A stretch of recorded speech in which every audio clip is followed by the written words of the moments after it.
अस्सलाम वालेकुम दोस्तों, मैं मुदस्सिर चौधरी आपके लिए फिर एक सोशल इशू पे बात करने के लिए हाज़िर हूँ। आपको पता है जैसे कल एक वारदात हुई है बहरिया फेज़ 8, वहाँ पे एक सेशन जज का मर्डर कर दिया गया उसके घर में। अभी तक की जो इतलात हैं या जो घर वालों का कहना है कि 5 डकैत आए।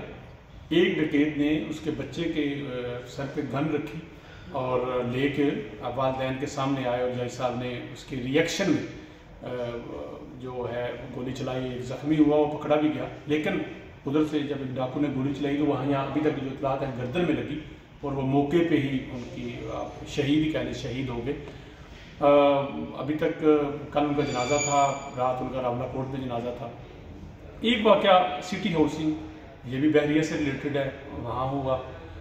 ये खबरें तो आपने पढ़ ली कि कल एक परसों मर्डर हुआ, एक प्रॉपर्टी डीलर का सिटी हाउसिंग जेलम में, और एक बहरिया में कल हुआ।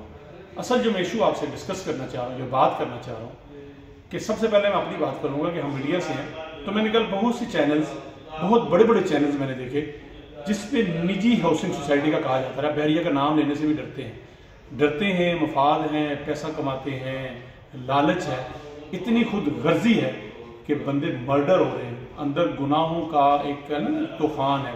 कल मैं एक इंटरव्यू भी सुन रहा था सिटी हाउसिंग झेलम का, वहाँ पे बुजुर्ग बारिश लोग वो कह रहे थे कि पता नहीं लोग कहाँ से आ गए, इतनी इन्वेस्टमेंट इन्होंने कर ली है, अंदर शबाब, कबाब, बुरी चीज़ें, हर कुछ हो रहा है, लेकिन कोई पूछने वाला नहीं। स्टेट विजन स्टेट है, बस अंदर आप पुलिस नहीं जा सकती, आप उस तरह से एक्ट नहीं कर सकते जिस तरह से बाहर गली मोहल्ले में आपको पता चले कोई बुरी चीज़ हो रही है तो आपकी पुलिस फ़ौरन से पहुंचती है, आपका गेट नॉक करती है, उठा के ले जाती है। लेकिन बहरिया में और ये जो तकड़ी हाउसिंग सोसाइटी है, इनमें चिड़िया पर नहीं मार सकती। आपके जो प्राइवेट सिक्योरिटी गार्ड्स हैं वो इस हद तक वो इन्फ्लुएंस रखते हैं कि वो पुलिस को भी किसी मामले में वहाँ नहीं देते। बड़ी रेयर किस्म की कार्रवाई उन लोगों पे कार्रवाई होती है जो नए नए शौक में आके वहाँ को छल्ला गुला करने की कोशिश करते हैं। लेकिन वहाँ पे जो रहने वाले बाबूज हैं, वहाँ पे रहने वाले जो याश किस्म के लोग हैं, उन पे कोई ऐसी कार्रवाई नहीं होती।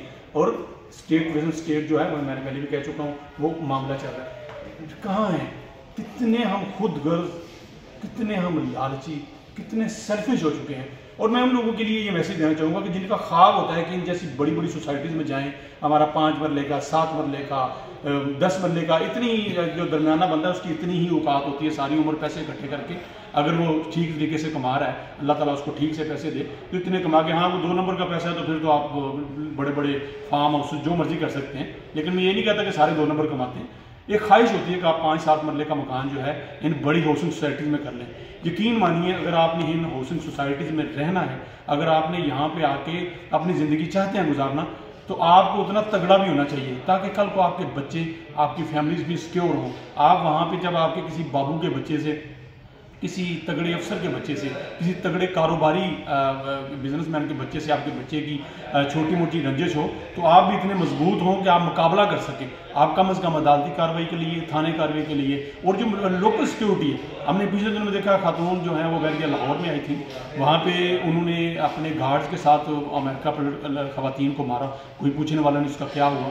तो ये एक फैक्ट है। आप, ये मेरा व्लॉग चूँकि थोड़ा सा आम लोगों के, मैं एक आप जैसे ही अदना सा बंदा हूँ, आम लोगों के लिए होता है कि इन जैसे सोसाइटीज़ में इनके ख्वाब देखने से पहले आप ज़रूर ये चीज़ें कर लीजिएगा कि आपके पास इतनी पावर होनी चाहिए, क्योंकि आपने जहाँ पे रहना है, आपने जहाँ पे रहना है वहाँ पे आपके पास इतनी पावर हो कि आप वहाँ पे जाके अपने बच्चों को, अपने फैमिली को सिक्योर कर सकें किसी भी कानूनी और गैर कानूनी मामले में। बाकी आज के लिए इतना ही, अपना ख्याल रखिएगा। ये एक मैसेज है आपके लिए कि आप इससे अच्छे, मैं जाते हैं बताऊँ, इससे अच्छे हमारे वो गली मोहल्ले हैं कि आप जहाँ पे कोई